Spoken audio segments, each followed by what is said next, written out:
Now, y'all listen close. I thought I knew everything about marriage. I thought I knew about secrets, lies, and little petty betrayals.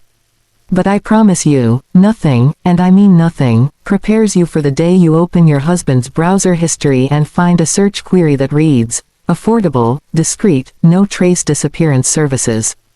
Bless his heart. See, that's where my story starts. Not with a bang, but with a terrifying little click. I was married to a man, a seemingly respectable man, who had budgeted $50,000 to erase me from the face of the earth. He wanted me gone. He wanted the house, the accounts, the dog, maybe even the good china. He just never factored in one little thing: I wasn't going to be a victim in my own story. I was going to be the plot twist. Honey child, let me tell you something about the quiet days, the ones that feel like wallpaper. They are the most dangerous ones, the ones where the devil is busy polishing his horns. Every day with Harold was a routine, a gentle, predictable cycle of mutual polite boredom. Breakfast at 8:45, a quick peck on the cheek, a murmured, "Have a productive day, dear," and then he was off to his office. I'd have my second cup of coffee, review the markets, tend to my prize-winning petunias, and then I would do what every good wife who manages the money does. I would check the bank statements. Now some women look at magazines, I look at ledgers. Some women chase trends, I chase discrepancies. It's a gift, a talent really, for spotting the one little pebble out of place on a vast, perfectly raked Zen garden. Our accounts were complex, but they were mine. I managed the trusts, the investments, the quarterly taxes, the whole 9 yards of our 50-year-old money. Harold, he barely knew his PIN number. That was his first fatal flaw, his beautiful, trusting stupidity. It was a Tuesday, the air conditioner humming a lullaby. The digital interface of the bank's portal glowed an innocuous corporate blue. I scrolled past the usual suspects: the enormous credit card bill for the charity gala dress, the monthly landscaping service, the hefty wine club subscription. Everything was normal, everything was Harold's expensive, predictable taste. And then there it was, a line item so out of sync it was like a tuba solo in a string quartet. It was a wire transfer, a single enormous withdrawal, $50,000 precisely. Not 30, not 60, not some round arbitrary number, but exactly $50,000 gone from the primary operating account. My heart did not pound immediately. No, darling, it froze. It turned into a solid block of ice in my chest, a terrible slow-motion realization. I didn't reach for my phone, I didn't gasp, I just stared at the screen, the words blurring, then coming back into sharp, agonizing focus. The recipient was the worst part of it. It wasn't a company name, a known vendor, or even a suspicious-looking offshore investment fund. It was a shell company, a corporate ghost called Discrete Solutions LLC. And the memo, the little note attached to every transaction just to remind you what you spent your inheritance on, well, that memo was a masterpiece of chilling brevity. It simply read, "Consulting fee special project. Consulting fee special project. Harold doesn't consult on anything, he delegates. His idea of a special project is installing a new smart thermostat. $50,000 for a thermostat replacement. That money could buy a small sports car, it could renovate a kitchen, it could fund a year of college tuition. It was a number too big for a secret mistress, too much for a gambling debt, too round for an impulsive purchase. This was a dedicated professional fee. This was a transaction with a purpose, a dark, cold, specific purpose. I felt a coldness wash over me, a wave not of panic but of intellectual certainty. This wasn't a mistake, this was a plot. $50,000 to Discrete Solutions LLC for a special project. And suddenly my mind, which usually moves like a sleek Jaguar, shifted into high-speed surveillance mode. I started pulling up every interaction, every offhand comment Harold had made in the last 3 months. He'd been jumpy lately, hadn't he? He'd been taking calls in the garage, locking the door. He'd started using a new privacy screen on his laptop, claiming it was for security, but really it was to keep my clever eyes away from his foolish plans. He'd been unusually solicitous, buying me those terrible flowers. I hate yellow carnations, but I accepted them with a smile, a tight, strained smile that masked the steel forming in my spine. He was buttering me up, wasn't he, making amends with the universe before he erased me from it? I clicked on the transaction again, studying the timestamp. 3:42 a.m. last Thursday. Harold claimed he was in Pittsburgh at a conference. I remember calling him that night and his voice was flat, distant. He said he was at the hotel bar having a nightcap. I wonder what kind of nightcap involved wiring $50,000 to a company named Discrete Solutions LLC. I had to be absolutely sure. This was my life, my whole existence, the decades I had built brick by expensive brick with this man. I pulled up the tax records for Discrete Solutions LLC. The address was a mailbox rental in Nevada, a classic money laundering front, a business address for people who don't want to be found. But the registered agent, the person who signed the papers, well, that person had a name, a very bland, very common name that I instantly cross-referenced with local business filings. It took me another hour of quiet, determined digging, my fingers tapping softly on the keyboard so as not to wake the sleeping dog or the sleeping monster in the master bedroom.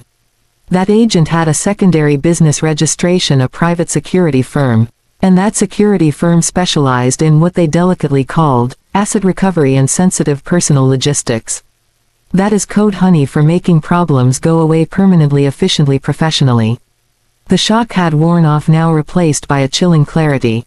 This wasn't about an affair, this wasn't about debt. This was about termination. Harold wanted to kill me. He didn't want a divorce, he wanted the estate settled immediately, quietly, bloodlessly. $50,000 was his opening bid to become a widower. That amount was his estimate of my life's worth. It was insulting, really, more than terrifying. I closed the laptop slowly, not with a slam, not with a dramatic flourish. Just a gentle click that sealed the truth away in the dark. I stood up and walked to the French doors, looking out over the perfectly manicured lawn, the one I paid for, the one he wanted to keep. I realized that everything was a lie. The whole marriage, the whole performance of devotion was just a waiting game for him, a financial equation where I was the only liability. But here is where Harold made his second fatal mistake, and it's an important lesson for all you ladies. He forgot who I was. I am not some fragile little flower you can prune out of the garden. I am the root system. I am the soil, I am the sun and the rain. I built him up from a mediocre middle manager to a man of substance, and I knew every single pressure point, every single weakness, every single hidden vulnerability. The transaction, the mere existence of that receipt was my notification, my warning, my starting gun. It gave me the advantage of knowledge, a cold, hard, indisputable fact that he believed was still a secret. He was walking around thinking he had already pulled the trigger, metaphorically speaking. He thought I was oblivious, planning my next bridge game or selecting my summer wardrobe. He thought I was his unsuspecting target. Oh, how wrong men can be. The moment I saw consulting fee special project, my role changed. I stopped being Harold's wife, I became his opponent. The game wasn't over, it had just begun, and I was starting with a $50,000 head start of insider information. I knew the timeline, I knew the price tag, and most importantly, I knew his mindset. He was complacent, arrogant, already celebrating his bachelor status and his imminent financial freedom. That complacency was the weapon I would use against him. I was going to let him think his plan was moving forward smoothly. I would continue to smile, to pour his evening scotch, to listen to his dreary stories about the stock market. I would become the perfect picture of domestic tranquility, a portrait of a victim unaware of the frame closing in around her. But under that veneer of serenity I was calculating. I was planning. I was plotting a revenge so comprehensive, so exquisitely detailed that the $50,000 he spent would look like pocket change compared to the cost of his humiliation. I was going to turn that special project into my own masterwork. I went upstairs and put on my favorite silk robe. I looked in the mirror, not with fear but with a fierce, thrilling determination. My eyes were clear, my jaw was set. Harold thought he had hired someone to make me disappear. He never considered that I would use that very act of betrayal as the foundation for his own complete and total demolition. That receipt, that awful little digital record that was the cradle rocking the whole marriage to its grave. It was the whisper that became a roar, and I thanked God every single day for Harold's sloppy bookkeeping and his unbelievable stupidity in thinking I wouldn't check the bank account before my weekly grocery run. He signed my death warrant. I just used it as his letter of resignation from our life. The game was on. The game was gloriously, beautifully on. I walked down the grand staircase that morning, a ghost in my own beautiful home.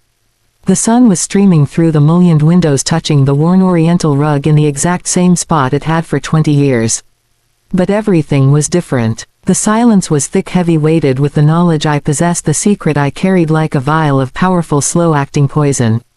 Harold was waiting in the dining room reading the Wall Street Journal, sipping his perfectly brewed Kenyan coffee. He looked so safe, so solid, so utterly bourgeois. The picture of an established man oblivious to the viper resting in his own nest. I slipped into my chair, the movement fluid, natural, practiced. I smiled that tight, sincere smile that had fooled countless charity committee members and 3 generations of irritating in-laws. "Good morning, darling," I said, my voice light, a gentle chime. "Sleep well." He lowered the paper just enough to show his eyes. They were gray and cold eyes I had once mistaken for distinguished. Now I saw only the calculation, the dull self-interest that had always been there, just veiled by expensive tailoring and good manners. "Productive sleep, thank you. Long day ahead." That Pittsburgh trip was draining. He lied with such ease, with such reflexive lack of originality. The conference was a lie, the nightcap was a lie, his exhaustion was a performance designed to put me at ease. He was setting the stage for his absence, for the alibi that would place him hundreds of miles away when his special project reached its climax. I felt a surge, not of hatred, which is tiring, but of clinical contempt. He was such an amateur. "Oh darling, you must rest," I cooed, reaching across the linen tablecloth to touch his hand. His skin was dry, papery, the skin of a man who lives indoors, who delegates manual labor, who hasn't felt real fear in decades. He flinched slightly, almost imperceptibly, a tiny nervous tick that told me everything. He was already guilty, already anticipating the violence he had ordered. "I will," he murmured, pulling his hand back under the paper like a timid turtle. "I'll try to be home early tonight, but I have a meeting with the trust lawyers late afternoon. Some formalities regarding the Northwood property acquisition. You know how tedious those things are. The trust lawyers." Another layer of camouflage, another manufactured reason for him to be busy, unavailable, and seemingly immersed in financial matters that would explain any sudden administrative chaos. I nodded thoughtfully, chewing my toast, slowly savoring the crunch. "Of course, dear. Just don't forget the anniversary dinner Friday. I've already confirmed the reservation at Le Fleur." Friday. 3 days away. I wondered if the special project was scheduled before or after the anniversary dinner. Would he choose a romantic setting for the finale, a final kiss of cyanide in the excellent consommé? Or would he prefer the messy convenience of an isolated home invasion while he was safely away signing papers? I needed more time, more data, more certainty. I needed to control the clock. "Actually, Harold," I said, adjusting my silk scarf, the picture of delicate concern. "Could we move Le Fleur to next week? My head has been dreadful lately, the sinuses, you know. All this pollen. I'd hate to be foggy for such a lovely evening." He paused, the paper staying down, this time his eyes fixed on me, assessing the sincerity of my complaint. He was searching for suspicion, for resistance, for the usual histrionics. Instead he found only fragile womanly weakness. A flicker of relief crossed his face, quickly replaced by feigned disappointment. "Oh, I'm so sorry, darling." "Yes, of course. We'll postpone it. Take care of yourself." I had just bought myself a week. A priceless commodity. A week of guaranteed survival, a week to observe, to plan, to execute. He wouldn't instruct his Discrete Solutions LLC to move while I was conveniently sick and requesting a delay. He wouldn't risk confusing the timeline. He would wait for the new anniversary date, or more likely he would accelerate the original plan, believing my feigned illness made me an easier target at home. But I knew his schedule, and now I knew his intended timeline had a variable. My power was growing exponentially. After he left the house, the clock started ticking loudly for me. I didn't waste a second. My first step was the reverse due diligence. I had the name of the registered agent, the private security firm. I needed to know who this person was, their habits, their methodology, their fee structure. I went to my private study, the one I had decorated in muted, sophisticated grays and blacks. I pulled out my secure burner laptop, a gift from my brother, the international financier who knew a thing or two about opacity. I accessed the deep web, the layers of public records that most people ignore. I was looking not for crimes or scandals, but for patterns. I found the agent's name, a certain Mr. Elias Thorne. He wasn't a monster or a brute, he was a technician, a professional problem solver. His firm specialized in making events look like accidents or unfortunate robberies gone wrong. Clean, efficient, deniable. His online footprint was minimal, almost non-existent, which suggested genuine professionalism and a dedication to his craft. This was not some low-rent hitman, this was a high-end corporate termination specialist. I calculated the $50,000 fee. It was an initial deposit. A retainer. The total cost of the special project would likely be 3 times that amount, maybe more. Harold was committed. He had passed the point of no return. This knowledge solidified my resolution. There was no talking him out of it, no tearful confrontation that would end in reconciliation. He had paid for my death. He would pay the full price for his arrogance. My immediate strategic necessity was twofold. First, I needed to shield myself physically and legally without alerting Harold. Second, I needed to establish an unassailable alibi for the precise moment I would make my own move. For the physical security, I did nothing obvious. No new alarm system, no guard dogs. I simply called the maintenance company and complained about a malfunctioning window lock in the library. While the repairman was there, I asked him to tighten up all the window and door hardware. What he did was install 3 high-security bolt locks discreetly, one on the pantry door, one on the basement access, and one on my walk-in closet, which I claimed was for protecting my jewelry. Now the house had 3 layers of internal protection that Harold knew nothing about. For the alibi, I did something much more subtle. I volunteered for the most mind-numbingly tedious task the charity had ever devised. The Save the Endangered Spoons gala required meticulous cross-referencing of donor addresses with their preferred dietary restrictions, a task that would take a full evening and require my presence at the downtown offices, away from the house and surrounded by witnesses. I booked the entire evening for next Wednesday, a full week and a day away. My date was set. Every evening became a performance, a masterclass in domestic bliss.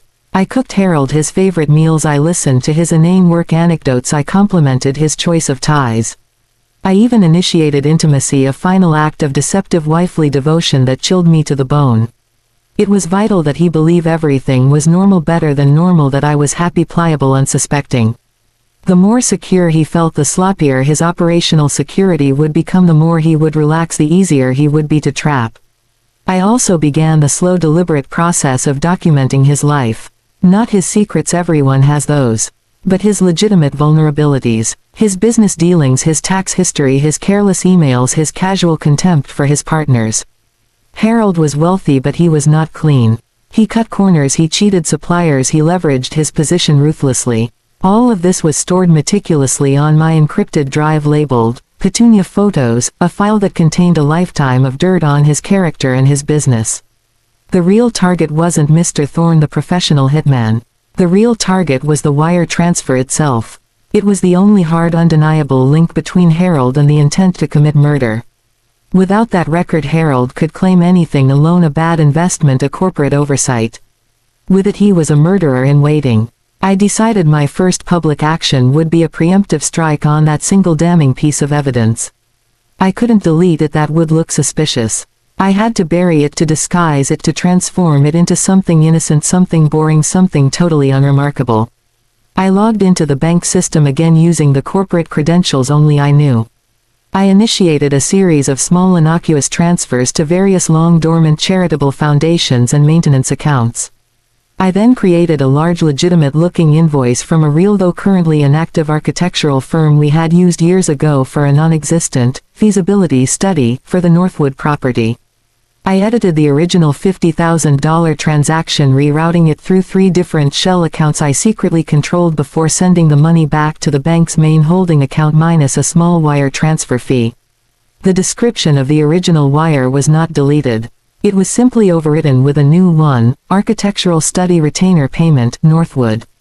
$50,000 gone and then back again, disguised as a payment for a feasibility study, a legitimate expense related to the trust lawyers meeting he was having. The trail to Discrete Solutions LLC was still there in the metadata, but on the primary ledger, the one he occasionally looked at, the one he might show the police if I turned up missing, the transaction now looked like a routine administrative shuffle. The special project was now a boring old retainer payment. I closed the laptop again, the silence in the study almost painful.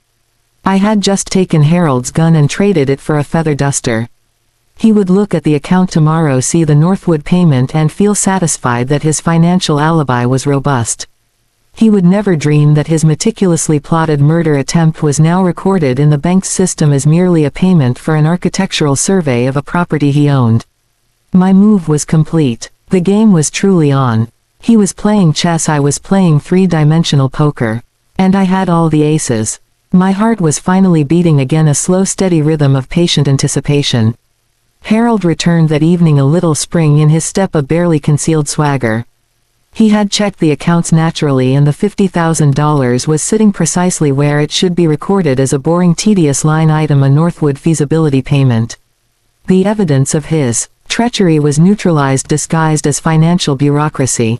He saw a successful cover-up, I saw a perfectly laid bait. He was now fully convinced of his own brilliance and my utter domestic simple-mindedness.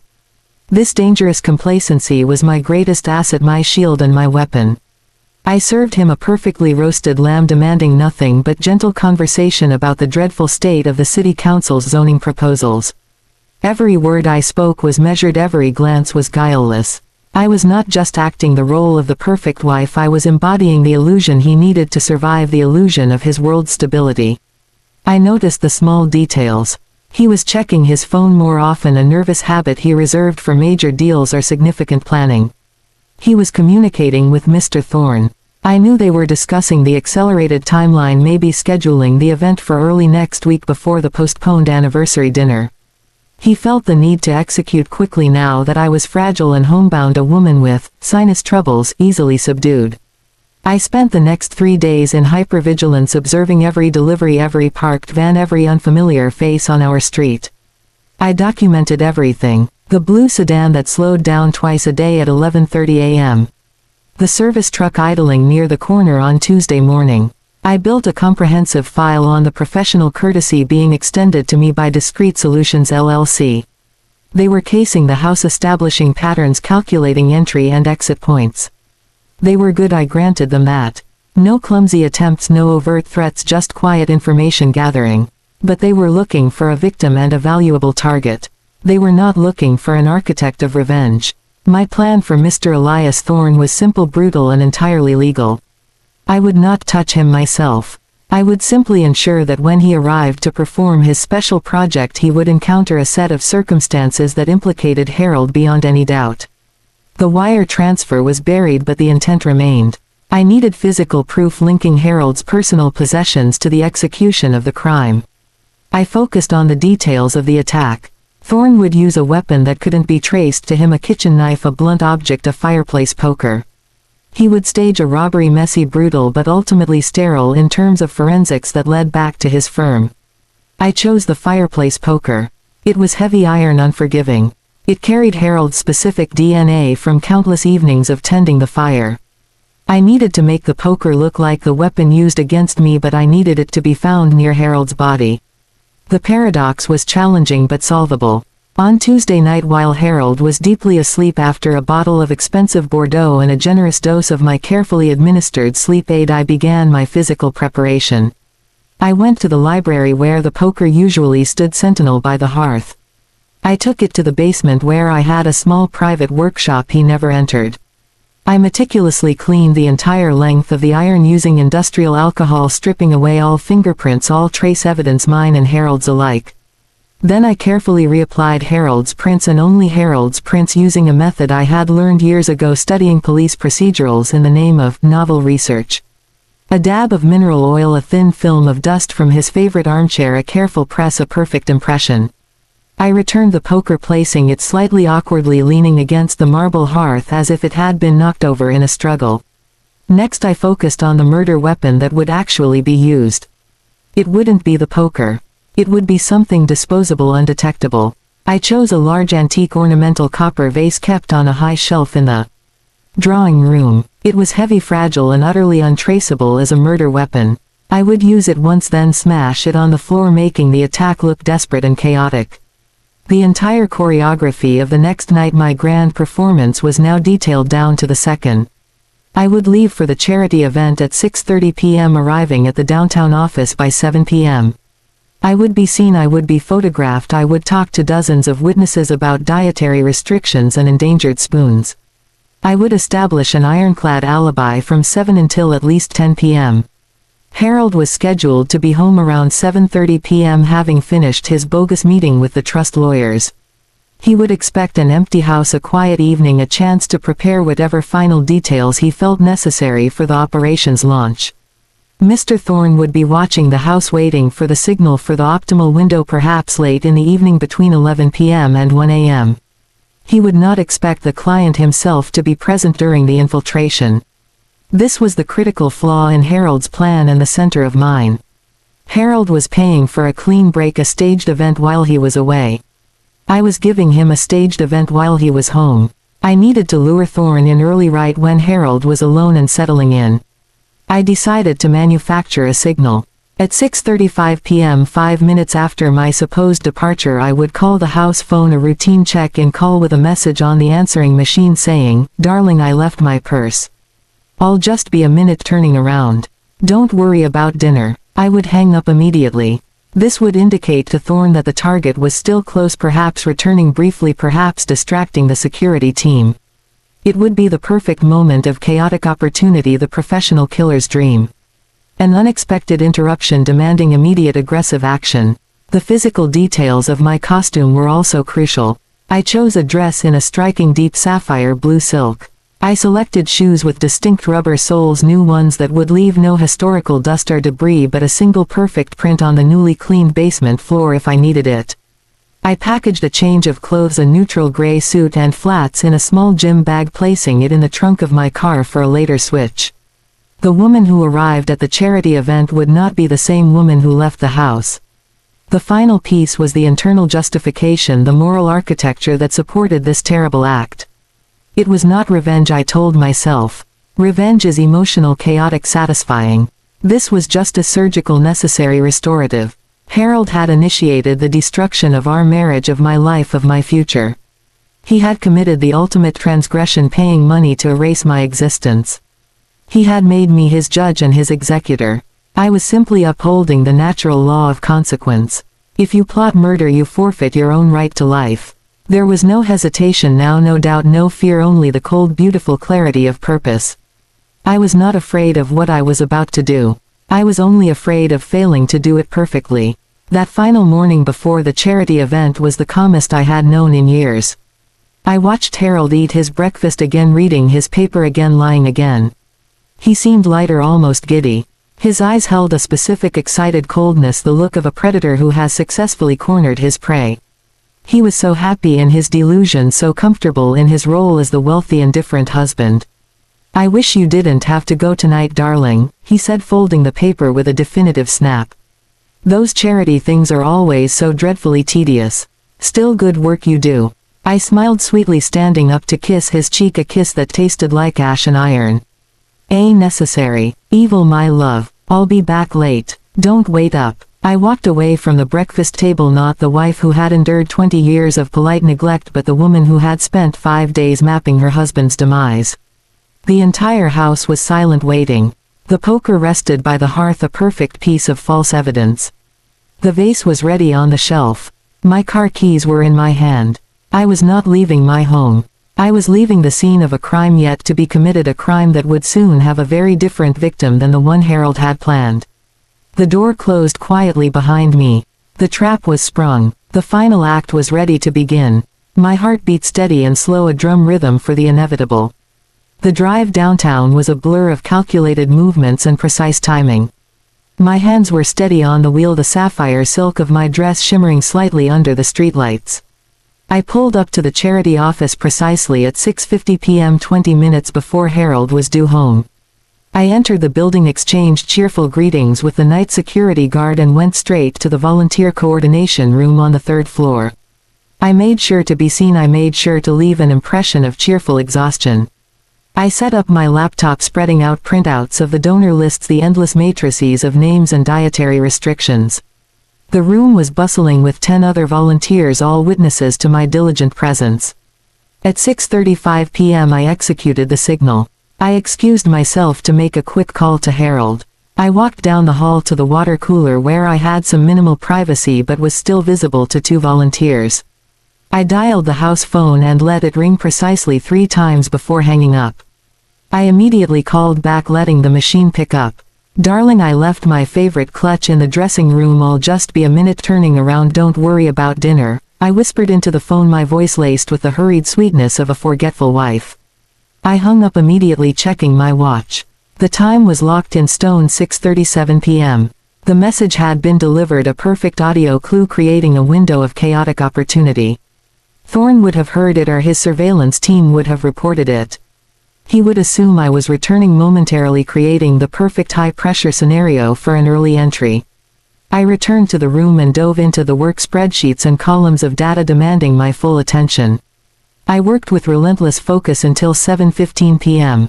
I confirmed an alibi with the volunteer coordinator, confirming the difficulty of the task, the sheer volume of data we needed to process. I was a model of civic responsibility, entirely consumed by endangered spoons and gluten-free preferences. At 7:20 p.m. I casually excused myself, claiming a severe headache from the screen glare. I promised to return after a 10-minute breather and a cup of tea. I knew Harold would be arriving home around 7:30 p.m. This window of opportunity, 10 minutes to move, 10 minutes to strike, and 10 minutes to return, was all I needed. I hurried down to the basement parking garage. I didn't take the elevator, the risk of being seen was too high. I took the fire stairs, my heels silent on the concrete. I reached my car, and within 90 seconds I had changed out of the sapphire dress into the neutral gray suit and flats. The dress was folded and tucked into the gym bag. I applied a quick smudge of gray theatrical makeup under my eyes to accentuate the headache I had claimed. I was now a different person, a ghost of the dutiful wife. I drove the 4 blocks to my house, parking not on the street but in the alley behind our property, a route I had meticulously chosen and scouted. I approached the back door, which was always locked. But I carried my own special key, the one Harold thought he controlled.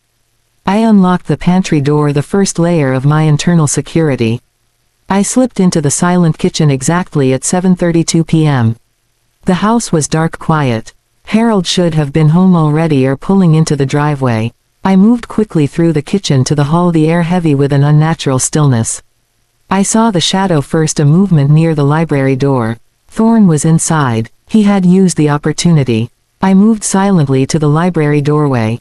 Harold was standing near the fireplace, his back to the door. He was holding something, a phone, probably checking for confirmation of my absence or giving Thorne the green light. Thorne was a large man dressed in black, standing silently near the large mahogany desk, a dark, menacing statue waiting for the signal. He hadn't seen me. He hadn't expected the wife to be observing the operation. He was expecting an empty room, a clean strike, a quick exit. I didn't hesitate. I reached up to the high shelf above the drawing room entrance and grabbed the heavy antique copper vase. I swung it with a powerful downward arc. It made a sickening hollow thud against the back of Harold's skull. He crumpled instantly without a sound, his phone clattering to the floor. The copper vase shattered into 2 pieces, scattering fragments of metal and ceramic across the Persian rug. The sound was surprisingly dull, muffled by the thick carpet. Thorne turned instantly, his eyes wide in surprise, his professional mask momentarily broken. He saw the vase, the weapon, the body. And he saw me standing there, dressed in a plain gray suit, no longer the fragile wife but the cold executioner. He moved with the trained speed of a professional, reaching for the small silenced weapon he carried tucked into his waistband. "Harold paid you $50,000 to kill me," I said, my voice flat, devoid of emotion. "He just made a fundamental mistake. He was supposed to be in Pittsburgh." Thorne stopped, his hand hovering over the weapon. He was calculating the risk, the new variable. He was hired to kill the wife. He had witnessed the wife kill the client. This was no longer a robbery gone wrong, this was chaos. "He lied to me," Thorne growled, his voice deep, dangerous. "I was supposed to hit a house, not a client. His dishonesty is irrelevant now," I said, stepping closer, avoiding the pooling blood. "The job is compromised. Your client is dead. You have 2 options. 1, you proceed and kill me, which makes you an immediate suspect in the murder of a high-profile businessman and implicates your entire firm in a colossal mess. The police will trace that $50,000 wire transfer, that architectural retainer, straight back to your shell company. The press will destroy your reputation and your business. 2, you make this look like a robbery gone wrong, where Harold fought back and accidentally killed the intruder. Thorne looked at Harold's lifeless body, then at the shattered vase, then at the fireplace poker lying conveniently on the floor, its handle perfectly displaying Harold's fingerprints. He understood immediately the trap, the impossibility of his situation. "That poker," I said, pointing with a calm, detached air. "It has only his fingerprints." He grabbed it to defend himself. "You wrestled it away from him." He hit his head on the marble hearth. The vase was just collateral damage in the struggle. "The house is still locked. You must leave quickly without being seen. The security camera footage for this hour is currently disabled due to a planned system maintenance I initiated yesterday." I had lied about the camera, but Thorne had no way to verify it. He slowly withdrew his hand from his weapon. He was looking at the logistics, the elegance of the setup, the cold-blooded efficiency. This was the work of a professional, not a victim. He knew a masterful job when he saw one. He knew he was beaten. "The 50 grand, he whispered. "I transferred it back to a corporate account disguised as a Northwood retainer," I said smoothly. "It's gone from your pocket, but it's now perfectly clean on the ledger, a legitimate expense that ties him firmly to the property. It covers the motive for the crime, the business dealings, the aggressive land acquisition he was making. It's the perfect motive for a hired hit gone wrong, for a disgruntled business partner to retaliate." Thorne gave me a long, slow look, a look of grudging respect mixed with sheer terror. "You're a monster," he muttered. "I am a survivor," I corrected him. "He paid for my death. I merely fulfilled the contract with a change of victim. Now make the decision. Stay and die a messy public death that exposes your entire operation, or leave and collect your reputation intact. You saw nothing, you heard nothing, you were never here." He made his decision. He pulled on a pair of gloves. He moved the fireplace poker carefully, placing it under Harold's hand as if he had just dropped it. He scattered a few innocuous items on the floor to suggest a struggle and a hasty search. He grabbed the remaining piece of the vase I had used and quickly wiped it down before shoving it into his deep coat pocket. The vase was the actual weapon, but the poker was the narrative. I had to let him leave with the evidence that mattered to him. In less than 3 minutes the library was transformed into a crime scene, a tableau of violence and resistance. Thorne nodded once, a gesture of defeat and recognition. He was gone through the back door and the pantry, the lock clicking shut behind him. He vanished into the night, a ghost of the hired killer he was supposed to be. I checked my watch, 7:47 p.m. The entire exchange had taken exactly 15 minutes. I had 10 minutes to spare. I meticulously wiped down the copper vase fragments on the floor and the door handles I might have touched. I returned to the car, drove back to the charity office parking garage and sprinted up the stairs, changing back into the sapphire dress, reapplying the appropriate lipstick and smoothing my hair. I returned to the volunteer room exactly at 7:55 p.m., refreshed and slightly apologetic. "The tea helped a little," I said, rubbing my temples. "Let's finish these donor addresses." I sat down and continued cross-referencing dietary restrictions. I was the perfect wife, the perfect witness, the perfect alibi. The victim was dead. The assassin was running. And I was home free. I was back in the volunteer coordination room precisely at 7:55 p.m., the scent of cheap tea faintly clinging to my clothes. My hands were steady, my breath even, my sapphire dress exactly as it had been before the frantic 15-minute execution. I apologized for the prolonged break, citing the severe screen strain and the surprising intensity of the herbal infusion. No one questioned me, they merely nodded and returned to their donor lists and spreadsheet columns. I immediately plunged back into the data, a model of professional concentration, meticulously double-checking addresses for the upcoming gala. I worked until 9:30 p.m., a prolonged stretch of verifiable presence. I shared a joke about the strange preference for organic salmon over sustainable cod. I confirmed my commitment to finishing the last few pages of the RSVP list the following morning. My alibi was now ironclad, spanning a safe 2-hour window around the time Harold died. Every volunteer, every movement, every word spoken was a perfect piece of evidence for my innocence. The call came at 9:45 p.m. My phone vibrated discreetly on the desk, a number I did not recognize. I excused myself, walking to the far corner of the room near the dusty filing cabinets. I answered with a soft hello, my voice betraying a hint of tired annoyance. It was Officer Miller from the Metropolitan Police Department. He informed me in a cold, impersonal monotone that there had been an incident at my residence. He requested my immediate return home. My reaction was instantaneous and flawless, a cascade of carefully calibrated terror and confusion. I dropped my phone, only managing to catch it against my skirt before it hit the floor. My hand flew to my mouth, my eyes widened, showing the perfect mix of shock and disbelief. I let out a low gasp, a sound that drew the attention of the nearest volunteer, Mrs. Harrison. She rushed over, her face a mask of concerned inquiry. "What is it, dear?" Mrs. Harrison asked, her voice a soft flutter.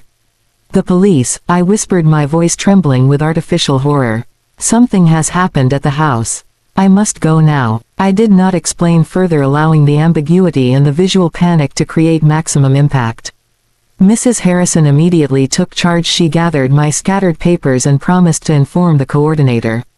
She offered to drive me, but I politely declined, saying I needed to be alone for this unimaginable ordeal. I needed solitude, I needed to think, I needed to control the narrative. I drove home slowly, deliberately avoiding any reckless speed that might attract unwanted attention. The 4 blocks felt like 400 miles, the adrenaline of the murder now replaced by the icy calm of performance. When I rounded the corner of our street, the flashing blue and red lights of the police cars painted the familiar architecture with a gruesome synthetic glow. It was a carnival of official disaster, exactly as planned. I approached the yellow tape around the perimeter, my face a blank slate of sorrow and confusion. An officer stopped me at the driveway, but I merely uttered my name and the address. He recognized the name and immediately waved me through to a large man standing near the front door, Detective Reynolds. Detective Reynolds was a mountain of a man with tired eyes and a face that looked carved from granite. He was all business, no sympathy, no small talk. He introduced himself briefly and immediately began the necessary preamble about respecting the scene and my right to counsel. I cut him off, my voice a heartbroken murmur. "Where is Harold?" I asked the question, a desperate plea for reassurance that I already knew was false. Reynolds looked down at his shoes, then back at me. "Mrs. Sterling, your husband is deceased. He appears to have been the victim of a home invasion, a struggle." I didn't scream, I didn't cry. I merely swayed slightly, placing one hand on the cold stone pillar of the entrance. This quiet, controlled grief was far more effective than histrionics. It suggested genuine shock and a deep internal reservoir of strength, perfect for a grieving widow. "A home invasion," I repeated, the words tasting their clinical emptiness. "But the house is always locked. We have a AAA security system." Harold was meticulous about security. Reynolds asked me about my evening, a smooth transition into the crucial phase of my alibi. I recounted the facts with the precision of a trained actress. I told him about the tedious donor lists, the organic salmon debate, the charming exhaustion of civic duty. I mentioned the headache, the brief tea break, and the final return to work. I provided Mrs. Harrison's name and the coordinator's number. Every detail was verifiable, every timeline accounted for.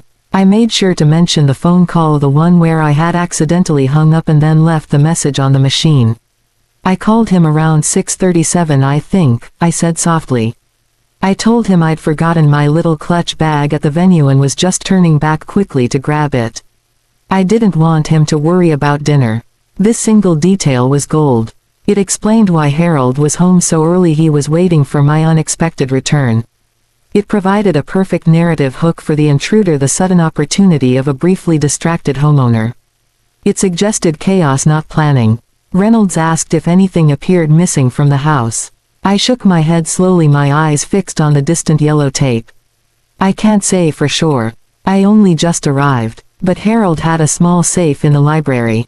He kept cash and some important documents there. He was handling a difficult property acquisition lately. Business rivals were becoming quite aggressive. I was worried about it.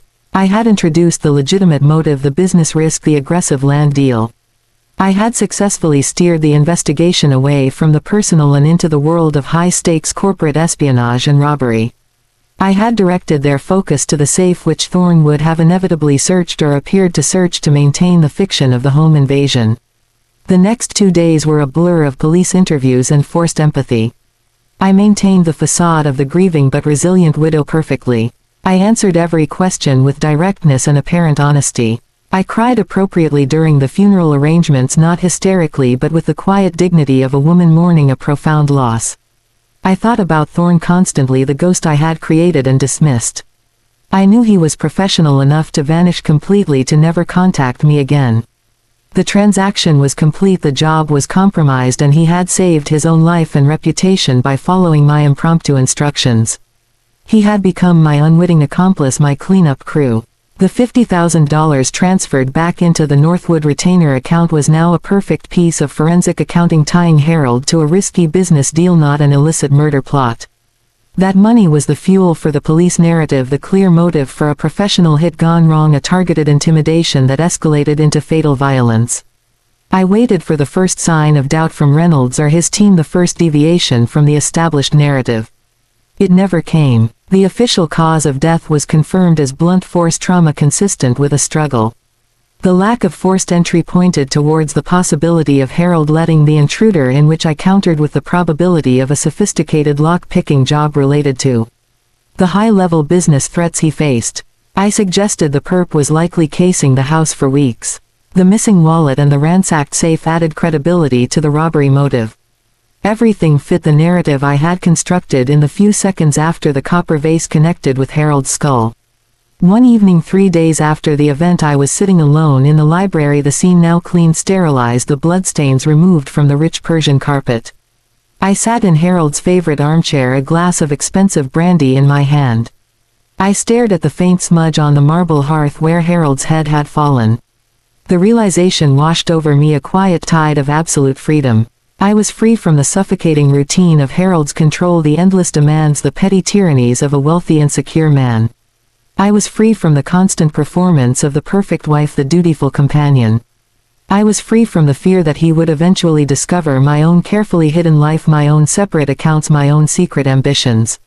He had been planning to dispose of me for months, a cold calculation of inheritance and convenience.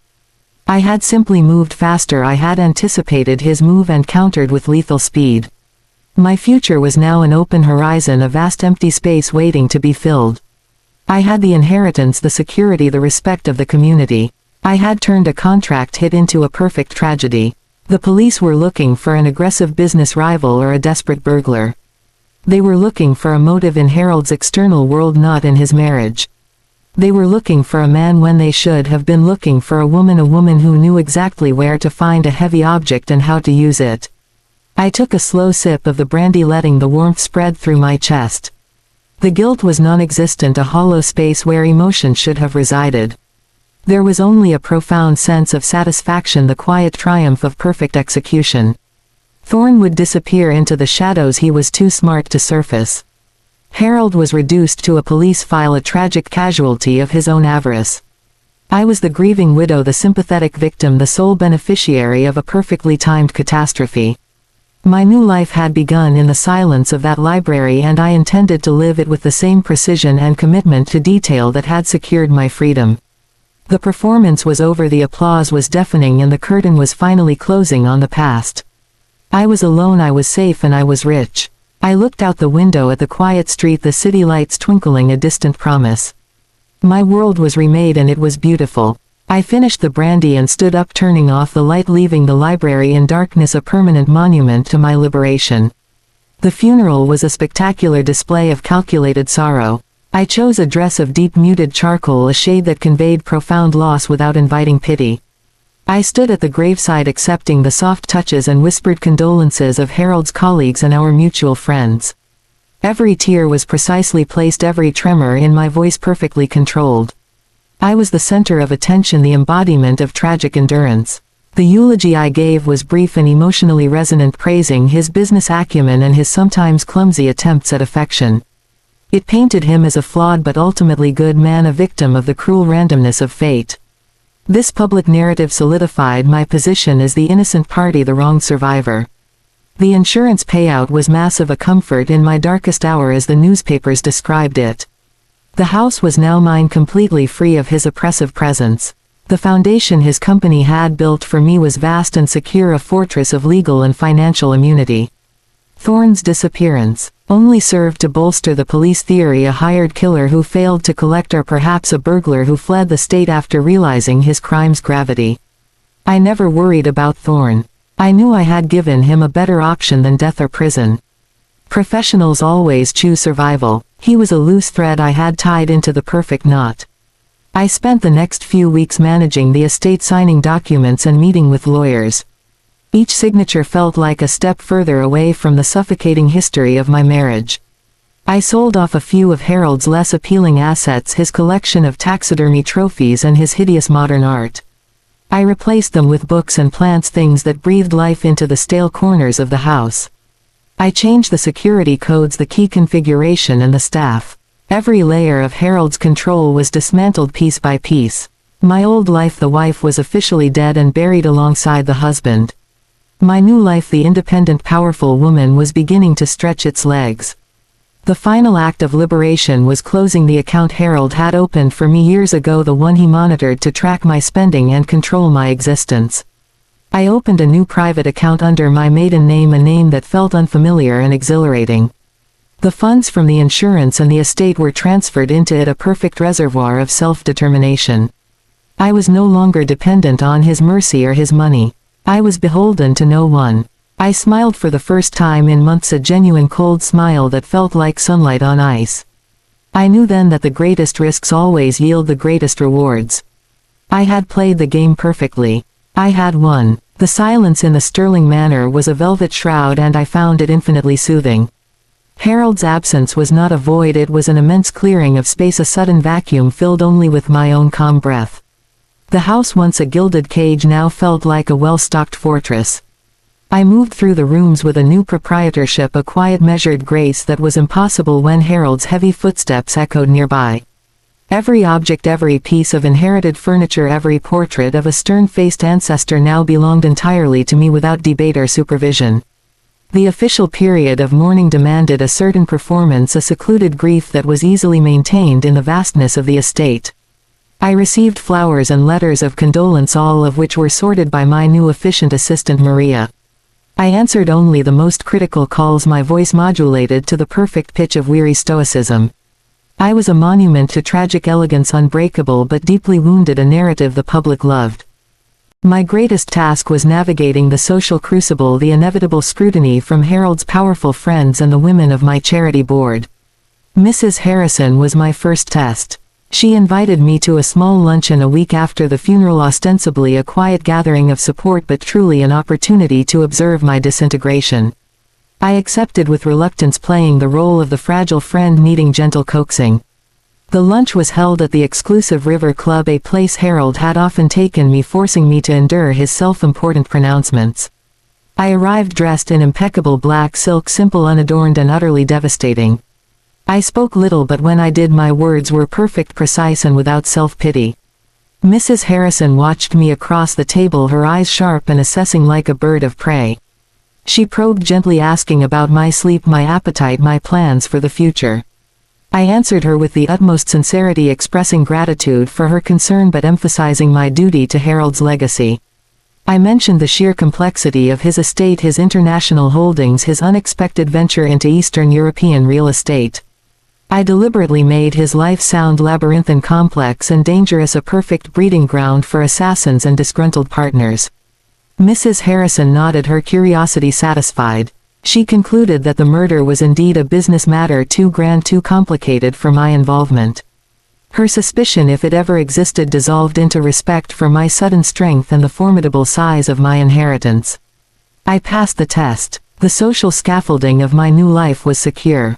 The financial consolidation was a far more satisfying process. I spent hours with the lawyers and the estate executors, their faces a mixture of professional deference and barely concealed envy. Harold had been obscenely wealthy, a fact I always knew, but the sheer scale of his liquid assets was breathtaking. The Northwood retainer account, the $50,000 Thorne had briefly touched, was meticulously flagged as a fee for due diligence in the troubled Eastern European deal. The story was airtight, the paper trail clean. The lawyers accepted it without question, viewing it as another peculiar detail of Harold's high-roller life. I signed documents authorizing the sale of his controlling interest in 3 subsidiary companies, assets I considered liabilities not worth the attention. I retained his core holdings, the blue-chip stocks, the commercial real estate, the passive, reliable income streams that required minimal management and provided maximum cash flow. My new personal account under my maiden name, Alara Vance, became the true locus of my power. Seeing the seven-figure balance displayed on the screen was a moment of pure unadulterated triumph, a silence more profound than any applause. This money was untainted by Harold's direct control, my independence made manifest. I used a small fraction of it to establish an independent research firm ostensibly focused on corporate governance but truly a quiet platform for monitoring and intelligence gathering.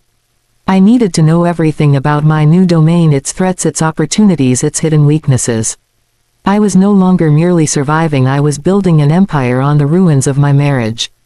Yet even in my perfect fortress there was a faint persistent whisper of discomfort. It was not guilt, it was simply a missing piece, an illogical detail that my precise mind could not ignore. Harold had a private study in the West Wing, a room he rarely allowed me to enter even for cleaning. It was locked immediately after the police concluded their investigation and remained sealed by the estate until the lawyers authorized my entry. The air inside was stale, thick with the scent of old leather and expensive cologne. Everything was exactly as he left it except for one object, a locked wooden box on the lower shelf of his massive mahogany desk. The police had dismissed the box as a cigar humidor or a simple keepsake chest. They were looking for evidence of a struggle or large sums of cash. But I knew Harold. He was a creature of habit and control. The box was made of dark, dense walnut banded with brass and secured by a tiny antique lock, a purely decorative mechanism. However, I noticed a fresh scratch on the brass near the keyhole, a microscopic mark that suggested recent hurried attention. The box was too small for cash, too ornate for mere business documents. It held something personal, something secret, something important enough that he secured it just before or perhaps just after Thorne's arrival. I did not have the key. I considered calling a locksmith, but that introduced an unnecessary third party, a potential witness. Instead, I used a set of antique surgical tools Harold kept in a glass cabinet for some inexplicable hobby. My hands worked quickly, delicately, my concentration total. The tumblers clicked softly, a series of minute, perfectly executed movements. The lock yielded with a soft sound of defeated brass. I lifted the heavy lid. Inside there was no money, no jewelry, no illicit photographs. There was only a thick leather-bound journal, its pages filled with Harold's spiky backward slanted handwriting.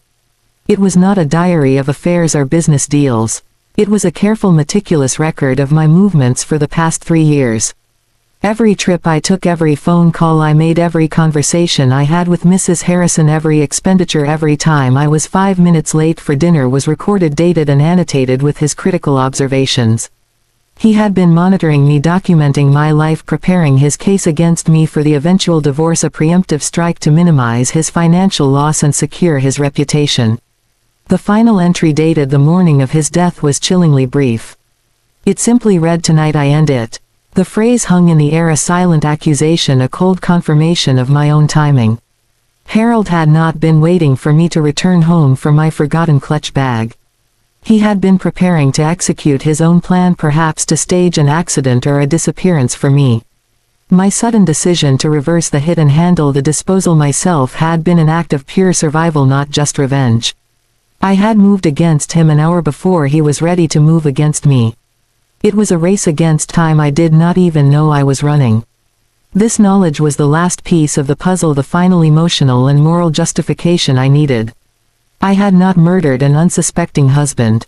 I had neutralized a predator who was about to strike. I placed the journal on the hearth and set a match to its pages, watching the dry paper curl and blacken, the ink vanishing in the heat. The smell was acrid, the smoke quickly drawn into the ancient stone chimney. The evidence of Harold's monstrous paranoia and his final intention was gone completely without a trace. My work was finished, the score was settled, and the future was truly mine. I decided my first grand gesture would be a journey. Not a vacation, not a period of recovery, but a purposeful move to a new city where the name Sterling meant nothing, where Alara Vance could invent herself from scratch. I chose Geneva, Switzerland, a place of beautiful neutrality, stability and massive private wealth. I sold the Sterling Manor quickly, quietly, to a Russian oligarch who asked no questions and paid cash. I left behind only the scent of fresh paint and the memory of cold marble. My private jet waited on the tarmac, a gleaming silver symbol of my liberation. As I looked down at the sprawling city I had left behind, I felt only the quiet exhilaration of absolute control. The performance of the grieving widow was finally over and the curtain was rising on the next act of my life, a performance for an audience of one myself. I was ready to begin. The air in the cabin was cool and crisp, the champagne perfectly chilled. I raised a glass to the empty seat beside me, a silent toast to Harold and the beautiful freedom he unwittingly bought for me. The flight attendant bowed discreetly and I turned my attention to the reports on Geneva real estate.